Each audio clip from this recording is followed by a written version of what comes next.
দেশের ব্যক্তি ও প্রাতিষ্ঠানিক খাতের নানা ব্যবসায় সরাসরি সম্পৃক্ত ছিলেন আওয়ামী লীগ সংশ্লিষ্টরা। ছাত্র জনতার অভ্যুত্থানের মধ্য দিয়ে গত ৫ আগস্ট আওয়ামী লীগ সরকারের পতনের পর চরম সংকটে পড়েছেন দলটির সঙ্গে সংশ্লিষ্ট বিভিন্ন পর্যায়ের ব্যবসায়ীরা। জুলাই আগস্টের আন্দোলনের তীব্রতা ও সরকার পতনের আভাস পেয়ে অনেকে আগেই দেশ ছাড়েন, আবার কেউ কেউ আওয়ামী লীগের পতনের পর পালিয়ে যান। আবার আওয়ামী লীগের শীর্ষ পর্যায়ের যেসব নেতা দেশ ছাড়তে পারেননি তারা আত্মগোপনে রয়েছেন। ফলে আওয়ামী লীগ নেতাদের মালিকানাধীন ব্যবসা প্রতিষ্ঠানগুলোর কার্যক্রম এখন চরম অনিশ্চয়তার মধ্যে পড়ে গেছে।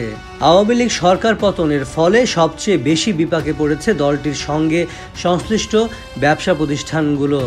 অনেক প্রতিষ্ঠানে হামলা ও ব্যাপক লুটপাটের ঘটনা ঘটছে, এমনকি কোনোটি বন্ধও হয়ে গেছে। কর্মহীন হয়ে পড়েছেন এসব প্রতিষ্ঠানে কর্মরত বহু শ্রমিক। আবার এসব প্রতিষ্ঠানের নামে বিভিন্ন ব্যাংক থেকে ঋণ নেওয়া হয়েছে। ব্যবসায়িক কার্যক্রম ব্যাহত হলে ঋণ পরিশোধে নেতিবাচক প্রভাব পড়বে, আর এসবের সামগ্রিক প্রভাব পড়বে দেশের অর্থনীতিতে। ঢাকা উত্তর সিটি কর্পোরেশনের সর্বশেষ নির্বাচনে আওয়ামী লীগের মনোনয়ন নিয়ে মেয়র হন মোহাম্মদ আতিকুল ইসলাম। সরকার পতনের পর থেকে আত্মগোপনে রয়েছেন তিনি। ১৯৮৫ সালে তৈরি পোশাক খাতে ব্যবসা শুরু করেন আতিকুল ইসলাম, গড়ে তোলেন ইসলাম গ্রুপ অব ইন্ডাস্ট্রিজ।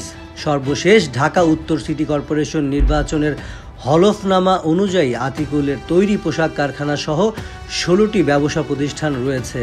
বর্তমানে বিজিএমই এর সাবেক সভাপতির অনুপস্থিতিতে তার মালিকানাধীন ব্যবসা প্রতিষ্ঠানগুলোর ভবিষ্যৎ ঝুঁকিতে পড়ে গেছে। শেখ হাসিনা সরকারের পতনের পর দফায় দফায় লুটপাট ও অগ্নিসংযোগের ঘটনা ঘটে নারায়ণগঞ্জের রূপগঞ্জের গাজী টায়ার্সের কারখানায়। প্রতিষ্ঠানটির কর্ণধার সাবেক পাট ও বস্ত্রমন্ত্রী গোলাম দস্তগীর গাজী। সর্বশেষ গত ২৫ আগস্ট কারখানাটিতে আগুন দেয় দুর্বৃত্তরা। এর আগে ও পরে কারখানাটিতে ব্যাপক মাত্রায় লুটপাটও চালানো হয়।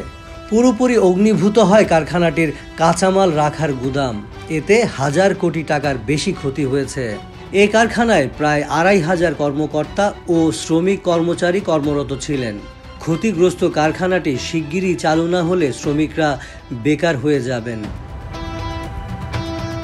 আওয়ামী লীগের ঢাকা মহানগর উত্তরের সাধারণ সম্পাদক SM মান্নান কুচি, তিনি তৈরি পোশাক রপ্তানিকারকদের সংগঠন বিজিএমই এর ২০২৪-২৬ মেয়াদে সভাপতি নির্বাচিত হন।